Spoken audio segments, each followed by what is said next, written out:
I want to welcome everybody to the webinar that we're doing, very focused on the practitioner side of the house, very focused on uh, how we can advance partnerships between senior living providers and partners with universities. We've got four people that are going to be very helpful as far as giving people thoughts and perspectives about moving forward. And so we're going to get started on time. We're expecting there'll be other people that are going to be joining. But at the same time, as a former university faculty member, I know starting on time and ending on time makes a big difference for folks. So I want to welcome everybody. What I would like to start out with is we've got a great panel, and I'd like them to take a moment to go through and introduce themselves and maybe a little bit about, how they got connected with the Vision Center. So I'm going to just turn it over and we'll start with Chris. If you want to give Sure, a little introduction first. sure, you bet. So I'm Chris Mason. I'm with Senior Housing Managers. I'm in the Northwest up in Oregon. I'm also on the Vision Center board. And my background is I'm a senior caregiver giving care to seniors. Okay. And been doing this for about since 1976. So how old Okay. me? Okay. And then I think I'll turn it over to Dan. Do you want Sure. I'm Dan Carr. Work for a company called BHI Senior Living. We're based out of Indianapolis. We have about a dozen communities here in the Midwest, one of the larger senior living or not-for-profit senior living companies in the country, according to Ziegler. I'm the vice president of operations. Been with BHI 40 years, and Chris, I'm just a year behind you when I got started. 1970, well, actually 2 years, my bad. 1978. So just means we're old. to? Okay. Anna, would you like to go next? So I was born in 1977, since we're talking about the 70s. I'm the Chief Culture and Community Officer for Front Porch Communities and Services. I've been in the senior living industry, never working a moment in my life, for over 25 years. Yes. And I'm really excited for this conversation about how to build community and learning and development into every single day life. Glad to be here. And how did And I then, know you? Doug, I met you because our CEO, Sean Kelly, is on the Vision Center board. yep, I think after the first time we met, we knew we were going to work well together. For sure. I lastly but not least, Zane. Thanks, Doug.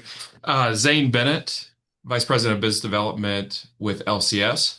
And I've been with LCS for 14 years, been in the industry for 14 years. And at LCS, we serve both not-for-profit clients. We have about 130 communities, not-for-profit, and then also serve as a owner, operator, and then doing development services and purchasing services around the country. Glad to be here today. Good, good. I'm gonna just keep us rolling with this and make sure that we have time for conversation while people are talking. I think Kiki will monitor the chat. Kiki Bishorner is our Director of Operations and keeps things moving in the right direction. So what I'm going to do is let her kind of manage the chat a bit. And we're also, I think the panelists have agreed to take a few questions along the way so that we can kind of keep this as a conversation, less as a presentation. And I think the first person we asked to talk, or at least kick off this first question that really talks about, how do you make sure that the partnerships with universities are both sustainable and really benefit not just the university, but also the provider organization in kind of working forward to getting that next generation of leadership developed. So Dan, do you want to kick that question off? Should be happy to. You know, I really started working on relationships with university, in particular here in Indianapolis with Indiana University, developing a relationship with them primarily to focus on administrators and training. It's broadened out since we started that relationship. And again, from my perspective, it started out in a couple different ways. I offered or I taught one of their long-term care classes at one of their regional institutions up in Fort Wayne, Indiana, for a number of years. But more importantly, probably the relationship developed because, again, I'm an alum of the program and kind of focused on that relationship. And I think it made it a little bit easier to kind of at least get in the front door. From my perspective, we're a growing company, and I've just kind of learned that we've got to grow our own. And I don't like going out in the open market to hire administrators or executive directors. So it just made sense to me. Secondly, what we found is that the universities, are really striving to find, for lack of terminology, internships, and I'll mention that here in a few minutes. Internships, and particularly paid internships and administrative internships. So we do that. We offer a nice salary for both our regular interns and then our AITs. And I think from that standpoint, it's kind of solidified that relationship. In fact, they've shared with me only about 25% of their internships are actually paid. So, it's been sustainable. We started this process, I want to say 5-6 years ago, pre-COVID. Obviously took a little bit of a break, but we actually had a couple of AITs that worked for us during the COVID years. And again, universities are interested in again, getting their students at internships, but more importantly, they're more interested in getting them jobs. So, we've basically been able to hire all of the individuals that have came through our AIT programs. They're all but one is still with us. The only thing that's probably changed is we're not growing quite as fast as we were, so we've had to kind of reduce the number of AITs that we're offering. In lieu of that, though, again, in making sure that we're maintaining that relationship with the university, we've developed a very robust internship program. And again, here in our central office, there's probably half a dozen interns wandering around doing a variety of things in a variety of areas. And in our communities, we've got a pretty strong contingent of interns. Right now, probably 80-90% of those interns are coming through our connection at Indiana University. So been a good partnership. I've also went on a couple of their advisory boards, both for their bachelor's and their master's programs. So trying just to make committed to them from a teaching perspective that as they have openings for teachers in long-term care, we have made the commitment that we will work with them, whether it's myself doing the teaching or one of my vice presidents or executive directors doing some of that teaching. Again, we've made that commitment. So again, it's been great. Again, the kids that we're getting are absolutely quality people. Again, and going back to the ITs for a moment, with the internship, we've also kind of created another level of review, and that basically is we look at our interns coming in that are short term, and if they're interested in AIT, we look at them first. So again, it's been sustainable. I think it's mutually beneficial because again, these kids are getting jobs and good experiences, and I'm not having to go out on the open market and find new executive directors. Doug, I know. I'm going to give Zane and Anna and Chris a chance to kind of respond to anything that they heard from Dan, and then we'll let Chris lead off the next question. So I'm going to start with Zane. Any comments from you from the LCS perspective? Similar to Dan's approach, I mean, we're big proponents of paid internships. And I think for it to be mutually beneficial, there has to be some sort of immediate ROI. If you're going to have a professor recommend a particular organization, there needs to be a clear exchange of value there. So that's something that we're certainly interested in, and we're investing in. We really look at it as 3 steps. So the first step being the scholarships and partnering. Today we have 5 university partnerships, and we're looking to expand those in meaningful ways. And then the second piece, so that's really for individuals who are looking for aging services or going into aging services or something closely linked or adjacent. And then the hope is that those individuals apply for our internship. Those are paid internships. Some of those are in the home office in Des Moines. A lot of those are out in the field at communities, summer internships. And then on the postgraduate side, we really want those individuals to apply for our professional development program, which is similar to our what others may call an AIT program, which is another paid 1 year AIT with the goal of then placing that individual in a community as an administrator once they're licensed. So it's something that we've been doing for consistently for 60 years. And with the advent of the LCS Foundation in 2016, that's when we were able to, for the first time, to really invest on the scholarship side. So that's how we look at it. Nice. I'm going to switch over to Anna to see if there's any comments from Anna. So Front Porch is working with Vision Center, and we have had kind of formal casual partnerships with various universities, but we're really excited to build this sustainable model where there is a mutual ROI for all of the reasons that Zane and Dan have stated.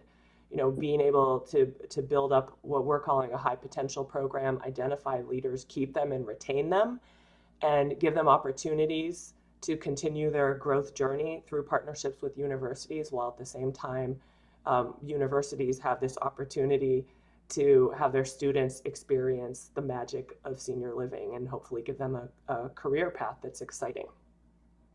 Great. And then I'm going to transition to Chris, and I might also transition to Steve because he now is available to facilitate. Is that correct, Steve? Yep, I got back on. I got over technological issues. Okay. Anyway, Chris, do you want to wrap up your thoughts on this? And then I think, Yeah, I think everybody there's covered it really yeah, well. what I'd like you to shift to is the whole notion of different kinds of models that can be used. Oh, absolutely, Partnership. sure. Okay.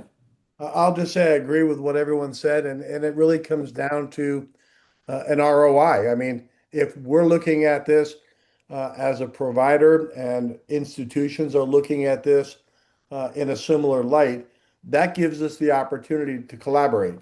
I'll share briefly with you one program that we've established here in the Northwest with George Fox University. And the way it worked was we brought 9 providers together that represent about 15,000 beds. And we said, we need leaders coming out with these skills. We want a program focused on long-term post-acute care, not hospital care, but focused in our industry. So, you know, it comes down to, we funded the program. We put together a collaborative to fund 3 years to get the program up and running. And our hopes were that in year 1, we would get 10 students in each of the first 2 classes. We cut it off at 35. So, you know, obviously there's a need and a willingness. We formed an advisory council with the university. So we actually created the curriculum. We are supplying professors to the program who are professionals that can teach on the instruction side. I totally love what Dan said. You know, you got to have paid internships and paid AITs. So our commitment from our group of providers is that any student that comes through the program that wants an AIT or an internship, we guarantee it. We will support it, and they're all paid.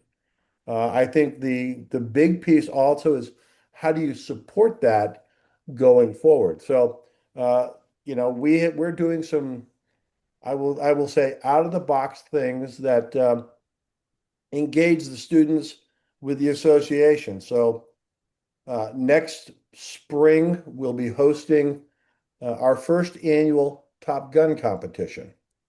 And this is where we bring providers together to compete using a simulation model.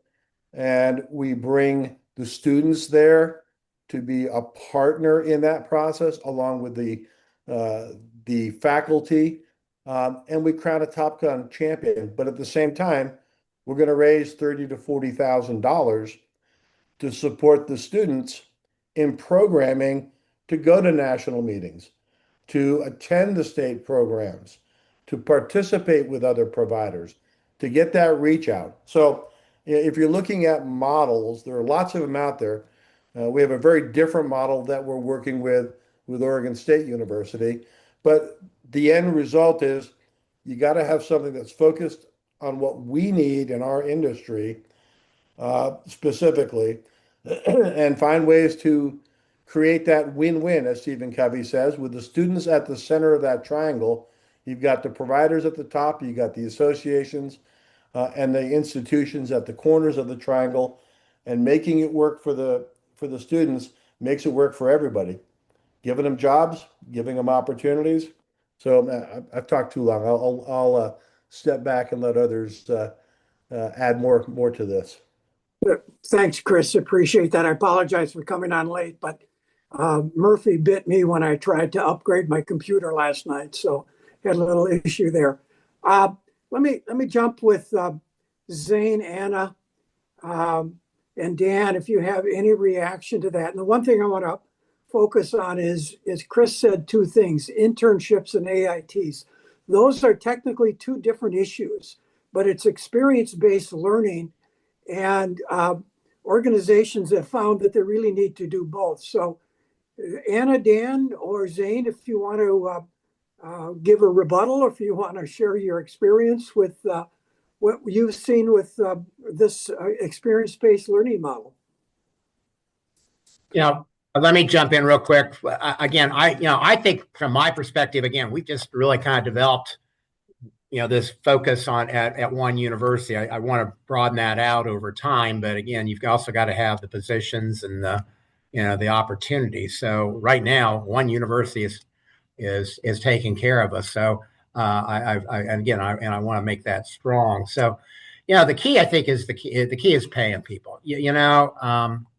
As I said a moment ago, at IU, there's still only 25% of these internship/AIT positions that are being paid.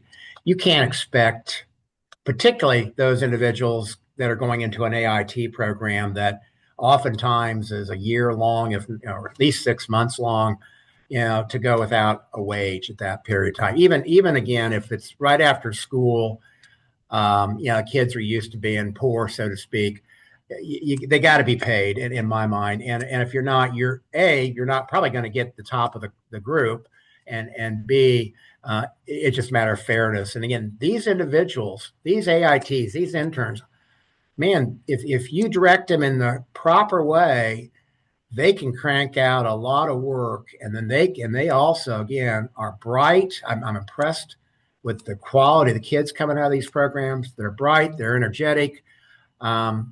They're willing to learn. And I think it really not only adds a piece of the puzzle in trying to recruit, but it really adds an interesting dimension to your operation, having these young people heavily involved in what's going on. And again, they've got to be involved in decision-making and again, really seeing, what goes on day to day. Thanks, Dan. Zane or Anna, anything you want to highlight or comment on this?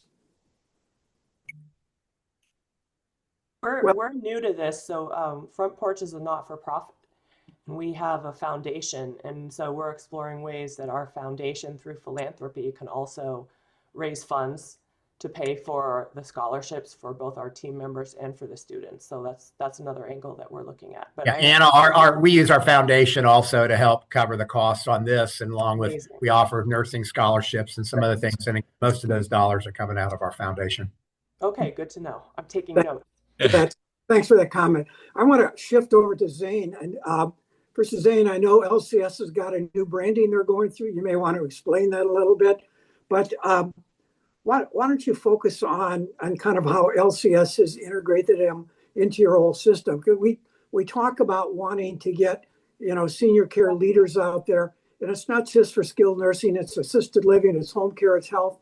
Why don't you give us a little bit of background here? Yeah, appreciate it. I'll give you the 15 to 30 second overview on the brand side. like I think the rest of the world thought of LCS and the various companies underneath it as LCS in one company. So now we have a brand that reflects that. So one brand.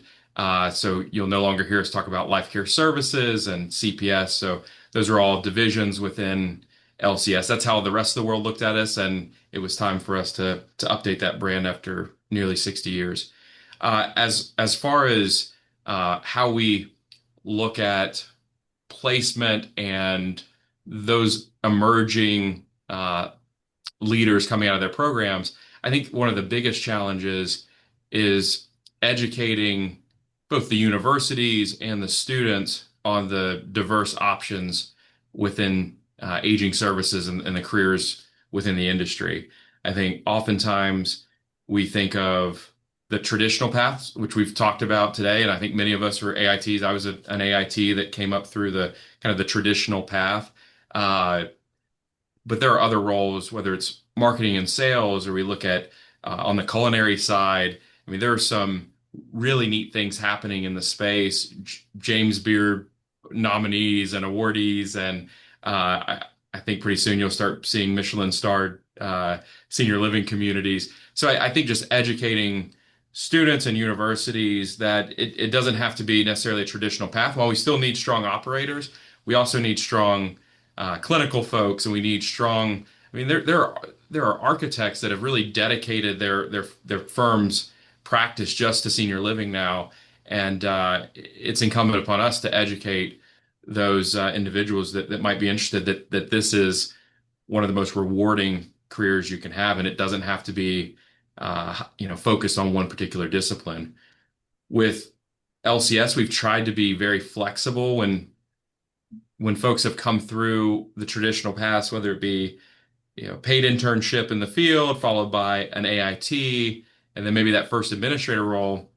If they come to us after, let's say it's 2 years later, and they say, you know what, I want to do something different. We try to say yes first, and then figure out the best place. And we've had, I know of individuals in the last few years that have gone from being really strong operators to really strong compliance folks. Who have switched over to the development side. So that's what we try to do. And for the students out there, the call to action would be willing to say yes to the role that may not be the perfect role immediately. And I think everybody here on the panel has probably experienced taking a role that's less than ideal, especially early on. And this is a space that's clearly growing. It's clearly it's got a lot of passion around it. So if that role, the particulars of that role are not ideal, just know that once you're in and with a good organization, you're able to find that dream job. Also, willingness to move too. That's something that we see as a big challenge. A willingness to be mobile, whether that's within your region or it's for us, across the country. Taking a chance and being mobile will oftentimes garner a quicker, or let's say a more effective career trajectory if that is a motivator for someone. Zane, you raised a very interesting issue, which is the concept of career mobility within an organization. And I think all of us can say once we, get an individual on an organization, we hook them onto the concept of senior care. If they're not, they don't want to do the direct hands-on in the facility, there are options out there. So, Chris, Dan, or Anna, do you have any examples of where that may have worked or you've seen that? I know my experience was we took a career skilled nursing administrator and made her the director of a hospice operation.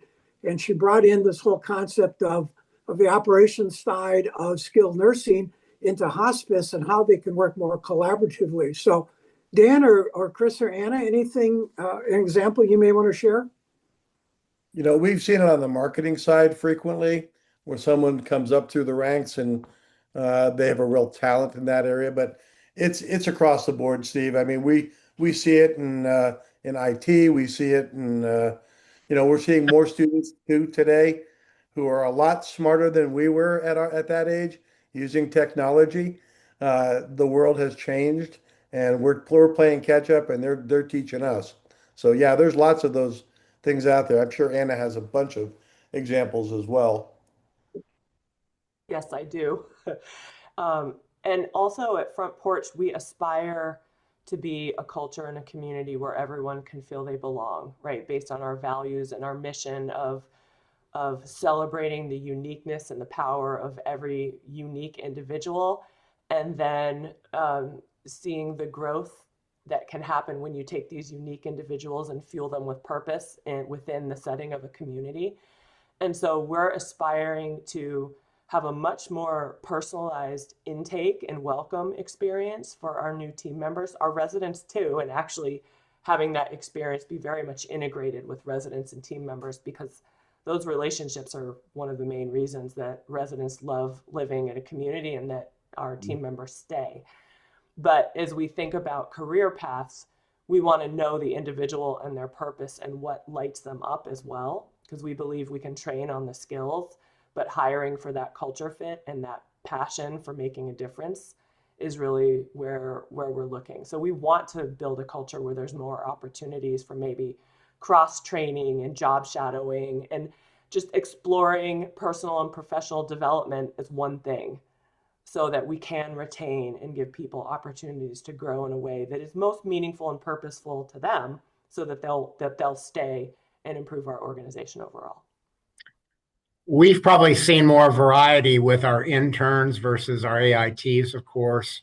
Again, and a lot of these individuals are coming out of bachelor programs in healthcare administration, and of course, you ask them what they want to do when they come in for the interview, and they're all planning on being hospital administrators, but that's another story. But again, we've got those quote hospital administrator wannabes that are working in billing, working in marketing, working in a variety of different background or areas and of opportunities, and all of a sudden I'm seeing again people that want to try something beyond the scope of what they planned on doing. So I'm seeing more of it at that level, and again, we've been able to hire some of those individuals in roles that, again, they're not following that going in and becoming an AIT. They've moved in maybe a social service role. I was pushing for one of that. We had a billing position open up, and I was kind of pushing for one of the billing interns to consider that, and timing wasn't good. So it's really just helped recruiting from my perspective in a lot of different areas that just, and again, I go back, you're getting quality people. I mean, that's the neat part. You're getting quality people. It's kind of an extended interview, if you want to call it, by having the intern there, that you see what their work ethic is, you see how they interact with people. And for the most part, that internship has got a stop date unless you want to continue it. So, I've been really, really excited about the internship program, probably more excited about that. The AIT is kind of what it is. And again, you got a lot of people want to go that direction. And our program is a year-long program. But again, the internship is the one that I really have been kind of surprised about and excited about. Dan, thanks I'm going to get back to that in a second, but I want to go to Anna. Talk a little bit about culture and about how you take your existing leaders and have them continue to progress in their educational and their skills and the knowledge. I know Front Porch does a great job on doing that. What's the impact, and how did you kind of move through that? So I have been at Front Porch a year. My role, newly created department as part of our strategic plan to really build a culture again where everyone feels they can belong.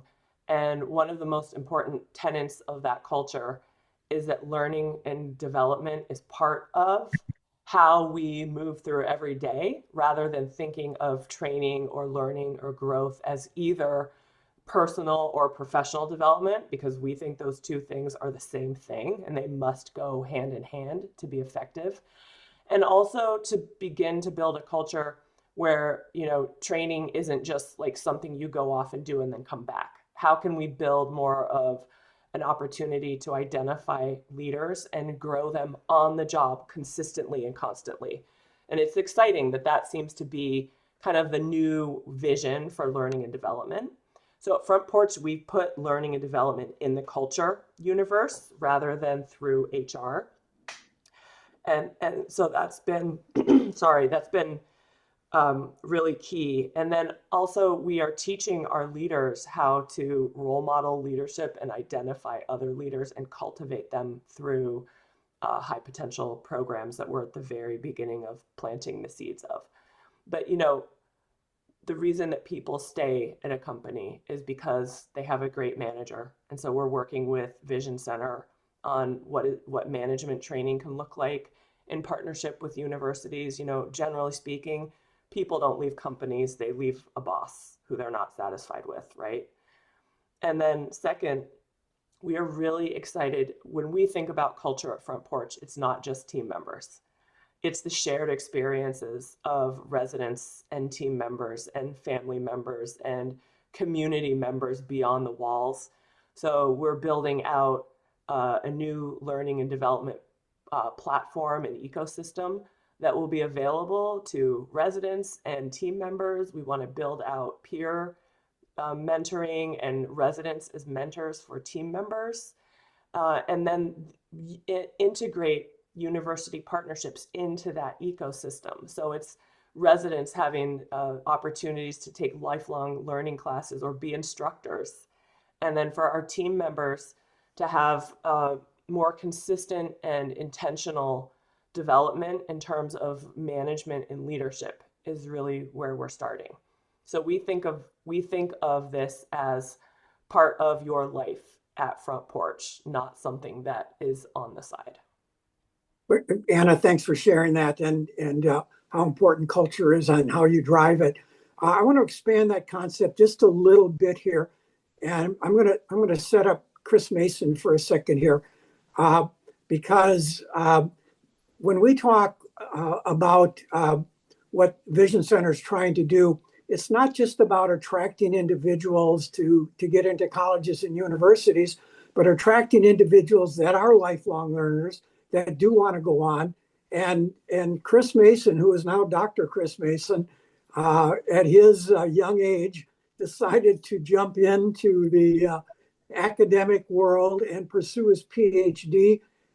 Chris, talk a little bit about that and what you see from your strategy and your perspective, the importance of why the CEO of an organization made that commitment. I'm absolutely insane, Steve. What can I say? I think when we stop learning, we cease to move forward. And so for our organization, we're servant leadership led. And so everything we do is with a purpose. I loved Anna's remarks. I think what we need to do as providers is provide opportunities to our teams to grow, to learn, to expand. How many of us have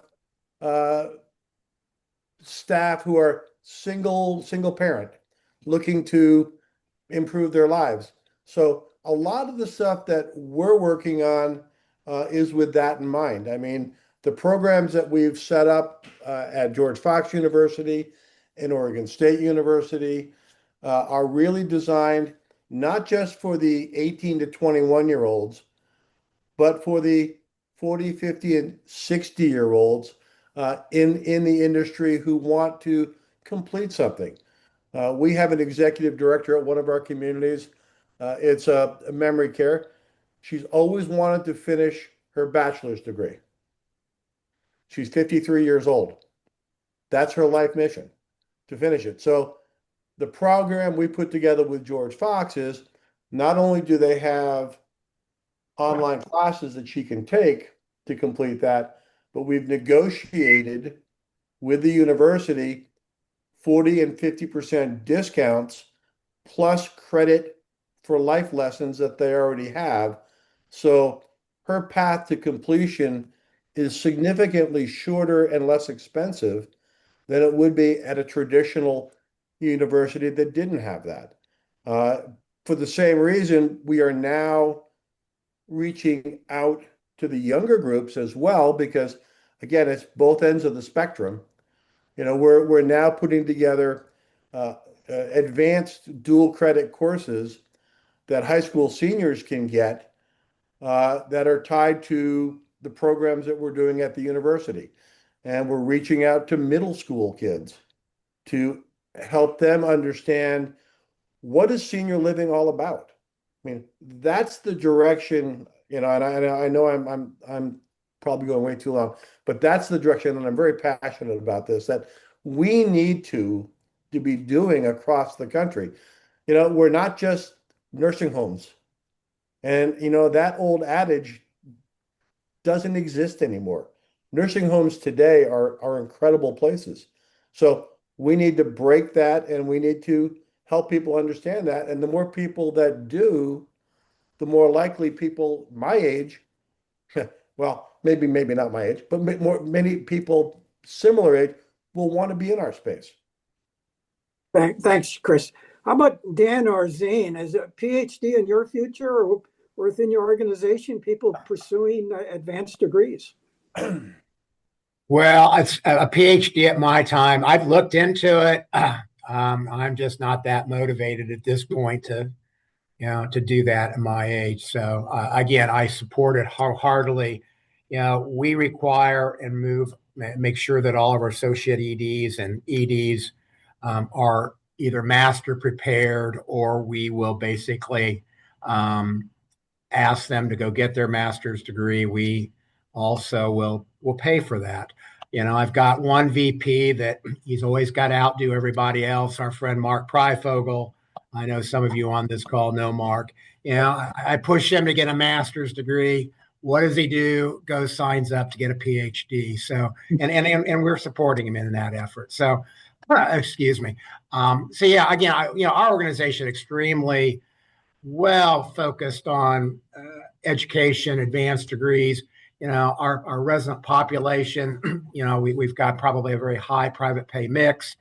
And my thought process is a lot of those individuals are highly educated, and they expect, our leadership, particularly our top leadership, to have, an advanced degree. So extremely committed. If I was a little younger man, I might reconsider my comments earlier about going and get a PhD. Thanks, Dan. Zane, I'll give you one last shot here in this question. Yeah, I don't think, at least in the near future, I don't think a PhD is part of the plan. You're a young guy. You're a young guy. Go do it, man. I'm just thinking we've got 3 kids under the age of 8. So if I told my wife that now I'm going back to school, it'd be problematic. So we certainly believe in education, career growth, all the things that have been mentioned. We've been putting a lot of resources behind supporting the growth of those frontline positions. So specifically CNA certification programs within the communities. So that's where we see the biggest need. And when you think of LCS and the roughly 25,000 community associates that are under that umbrella, our speed to need has to be on the CNA and the frontline positions, not to exclude RNs, LPNs, and dietary folks, but that's where we've been spending a lot of our resources. And then when we look at whether it's the executive level leadership development and growth, or middle managers, we've got some very intentional programs and partnerships, most recently with Drake University for our executive leadership development program. And then not dissimilar from what's been mentioned already. And I like how Anna mentioned, it's essentially, it's not a initiative. It's got to be part of the culture. And that's something that we believe, and we have to keep that leadership and growth mindset omnipresent if we're going to be successful in the future. Thanks for sharing that, Zane. Appreciate that. I don't see any questions popping up, so I'm going to kind of throw a couple ideas or concepts out. John had his hand up there a moment ago. Okay. Yeah, let's open it up to the group too. Yeah. Yeah. Good afternoon, See you, everybody. My John. name is John Whitman. I don't know most of you, but I know of your organization. One of my insurance agent, Bruce White, is, I think, a member of your board, and he's a super guy. He encouraged me to attend and to listen in. And a couple things. First of all, I totally agree with the on-site experience that you can give a student or a young aspiring administrator through internships and through AIT. Totally agree with that. The other thing I am totally in support of is getting the colleges and universities more involved in setting up programs specifically to train new administrators in nursing home and in personal care. I'm a licensed administrator, been in the business for almost 40 years now. I know I don't look that young. I was 12 when I started, but we need them. We need more. I'm concerned because a lot of the good administrators I've known over the years have retired or gotten out of the industry. And I say this with all due respect, but there's a group of administrators in the middle there that they do what they have to do to get by, and they don't do a whole lot more. They're not what we want in terms of leadership in the long-term care industry. And we need new young people coming on board. For colleges and universities, there's a local college I've been trying to talk into including this into their undergraduate program, because you could take an undergraduate first year and for 4 years in the summer of their sophomore and summer of their junior, let them do their AIT training at a local facility. They could take the exam when they get out of undergraduate and actually come on board as an administrator. And their starting salary would be greater than what the average starting salary is at most of these university graduates. So it's a real positive thing for them in terms of not only increasing that, but increasing their enrollment. I've been teaching at the in the MBA Healthcare Management Program at the Wharton School this is my 33rd year, and I love it. And there's so many good people out there to bring into this field. So 2 other funding sources that I did want to bring up, because a lot of smaller facilities. I mean, I'm the administrator of the CCRC right now, and it took it over in a very challenging position, and we're doing better, but still challenging. And I had an intern for 3 years. I couldn't afford it this past summer. But there is funding available through, I think, civil money penalty grants. They recently increased that to about $6,000 a year for up to a 3-year period. And you could have either individual facilities apply for it, or even the Vision Center could apply for a group of nursing homes in a particular area. And I think that would be one way of funding it, because some of you guys are obviously from big organizations, and your cash flow is probably much better than what you're going to find in some of the potential smaller individual facilities. It's a challenging business right now, as you all know. So bottom line, you're doing great things. We need more leaders. I think we got to get more universities involved, and it's good for them to do it. And I think funding sources through civil money penalty grants might be another option to consider. John, your comment about getting universities again involved, I think that's really key, and I think that's, in my mind, the whole purpose of the Vision Center is people coming to us kind of in lieu of kind of a second choice, and we've got to really do that with the universities. They've got to understand that too. I know I have struggled with the master's program here in Indiana just because they're extremely focused on that hospital setting and trying to get them moved off of that setting and understanding there's a big world out there beside hospitals. But I also realize that a lot of those candidates are going in, IU Health. Most of the big universities probably have a hospital associated with them. So invariably, what happens here in Indiana, a lot of those candidates go into the hospital setting, and they're not certainly at administrator levels, at department head level, but we offer kind of a very unique opportunity for young people to manage big companies early in their career. And again, those are the things that I've been sharing with that mastered individuals, is that the opportunities that people have that come into senior living are just amazing. So very much so. I agree. It's just, I said, part of the process is just re-educating the universities and getting them off of the hospital's the only place to be. Yep. Thank you both for the comment. I'm going to go back to a theme that is kind of brought up on a number of the questions here. It's this concept of paid internships and paid AITs. When we talk to people out in the field, and one of the pushbacks we get is, I can't afford it, or we can't afford it from that standpoint. And I think John brought up some opportunities or some options. So what I'd like the panelists to share is what do you see out there from a value proposition standpoint?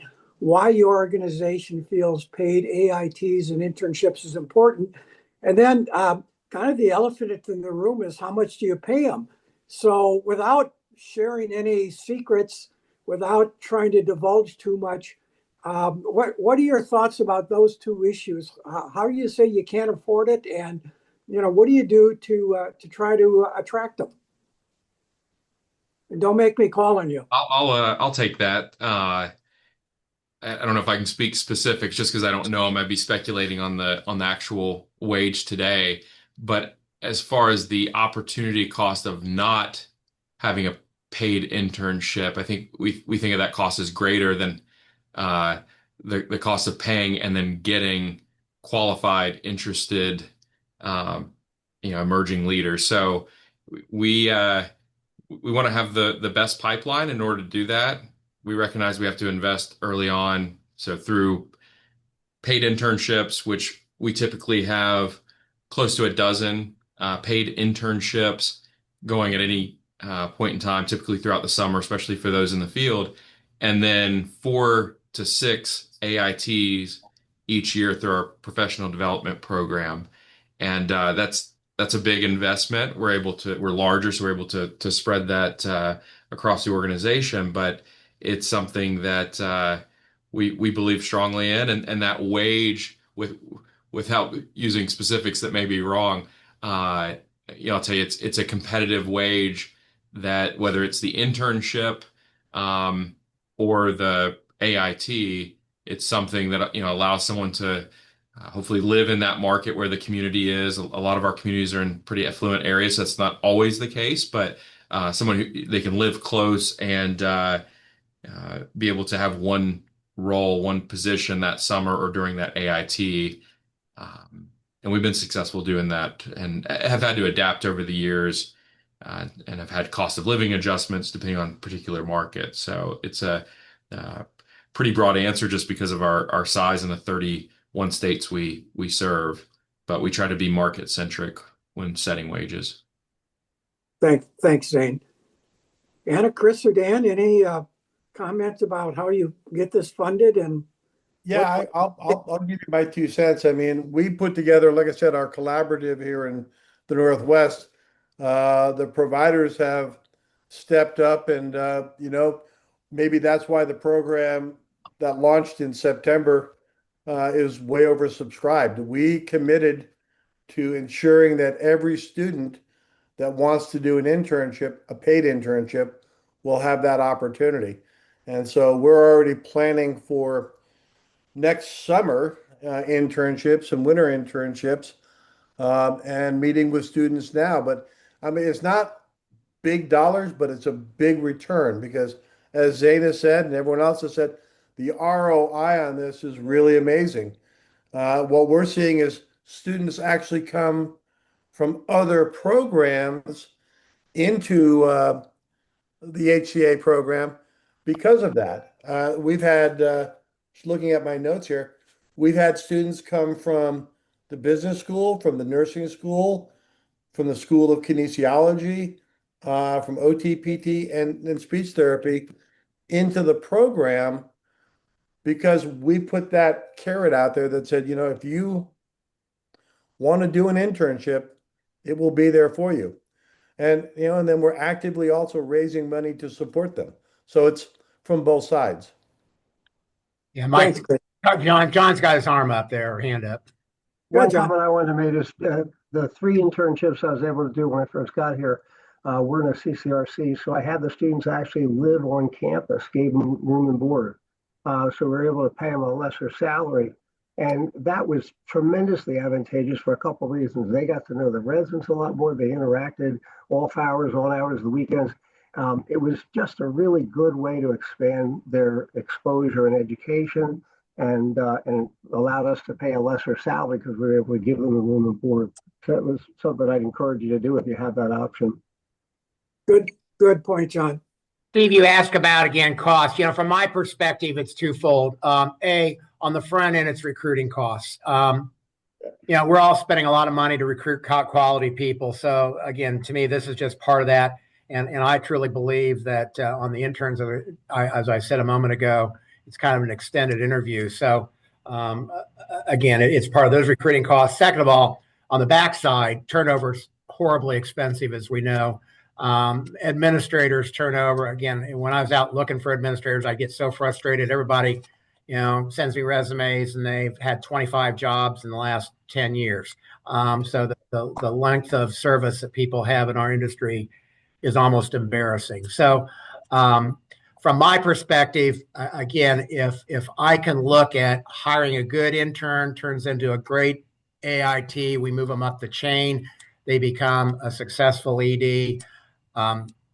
Those long-term costs basically, again, in my mind, pay for themselves over and over, many, many times over. So as I said, when we look at pricing or what wages, our AITs, we pay them, I'm going to say roughly $60,000 a year. Our interns, they're making 15 to 20. So, that's a substantial investment, but gosh, if you go look at what the cost, well, last intern, we had to go get to a recruiting firm for one of our, very recent administrator hires, and that's been probably 5-6 years ago. The numbers, again, I could have paid for 2 full year AITs for what we paid to recruit, help recruit some of those dollars. So again, it's just a matter of where you want to spend your money. And again, I just think we get a better product. We know more about the individual. As I said, we understand their work ethic and their knowledge and so forth. And it just has worked so well for us. Well, thanks everybody for their comments and participation. We've only got a few minutes left, and I want to turn it back to Doug and Kiki for any administrative issues or comments from Doug from that standpoint. So again, thank you all. Please, if you're interested in doing more with the Vision Center, we have a website. We have opportunities to participate. We're very interested in engaging colleges and providers. So please keep us in mind. So thank you. Doug? I'll turn it over to Kiki. I believe Amy had a question. I don't know if Amy's still, Sure. I saw a hand go up. Amy Oh, Gore. well, yes. This might not make sense or it may make sense. And it might be picking on Dan a little bit, but I love that idea that in your transparency about this. Do you have an actual line item in your budget under recruitment for internships and AITs, or where is that line item held? Actually, it is. It's on our corporate budget, and again, then it gets transferred. Some of those dollars come out of our foundation, particularly for the IT programs. And normally they will, as we're putting those corporate budgets together, they're asking me how many AITs we can use this year. So I make sure we, plug in an adequate amount. The internships are basically, if they're in the communities, they have to be budgeted appropriately. I do get some pushback from a couple of my VPs and a couple of the administrators that basically they can only afford so many paid internships, and they want to still offer the unpaid ones. And I kind of push back at that. I understand the dynamic. I understand, there's people out there willing to do unpaid, but to me, it becomes a fairness issue. So yeah, it's budgeted, it's committed to, and again, it's separate from the recruiting and HR components. Thank you. All right. Well, I'm going to wrap this up because, like I said, getting started time and ending on time. I'm going to take just a couple minutes to just share a couple quick things. Kiki will pull up the regional forums. I want to make sure you all know we're a couple months ahead of schedule this year with our regional forums. I want you to make sure and kind of start thinking about what might work for you on the regional forum front. I also want to share that the Vision Center is really focused on making connections between universities and providers this year. So we're going to be super intentional about that. Chris is on the board and understands our perspective on that and making sure that that network gets built. The second thing is the whole notion of the value of paid field experiences. That is going to be a high agenda for us, helping organizations figure that out and also making the case for it. I mean, I can pick on Dan. He has not recruited from outside in the last 5 years. That's a significant savings. And I think leadership stability, to Zane's point, you know, that makes a huge difference in the culture of the organization. And so we really feel like that's a insignificant investment, but it's also kind of a progressive, proactive investment that'll pay itself off in the future. I also want to share that we're launching a field experience portal. Phil DuBois is on that. We will only allow people that have paid field experiences to post on there. We just feel like that is kind of the way it should be done. And I will tell you, there has been an uptick. I've been in the field for a long time. The number of people offering paid field experiences has substantially increased. Much to the, you know, I remember 20 years ago where 10 or 20% of the field experiences were paid. That whole number has changed. It's well over 50 or 60% now. It's changed a lot. I would also let you know that from our perspective, I'm going to make sure that we have a recap of this. There's probably another 40 people that are counting on the fact that we'll send the notes out from this and what was talked about and how things went. John Whitman, I know you're going to be circled back with, so just count on that. I will also tell you that I'm appreciative of Amy being on board with this webinar. She's working as a distinguished scholar for us, looking at best practices and curriculum across the country. Ashanti, we are using your executive director and training program with one university to pilot it right now. So I'm super excited about that. Lots of good things are happening with the Vision Center. I appreciate everybody being on this call. I appreciate your energy. This is a big lift, but the lift has gone from working with 5 universities to over 50 now. I think we're making significant progress. We're learning our way. It's not that we haven't made a few mistakes, because I certainly have, but I will also tell you that with the leadership of not only our board, our advisory council, and a number of you that are on the call today, I just can't tell you enough how important this is for us in our field and the future of our field. And it's one of those things that I feel very privileged to work with you, and I can't thank you enough for joining us today. That's Thank with you. 1 minute to Pleasure and spare. an honor to be here and keep cheering you on. Well, everybody's cheering each other on. I appreciate it. All right. Thanks. Thank you. Everyone. Bye, guys. Bye. Caitlin, nice to see you. You too, Mr. Olson. Not Mr. Olson, it's Doug. We've been through this. Yes. All right.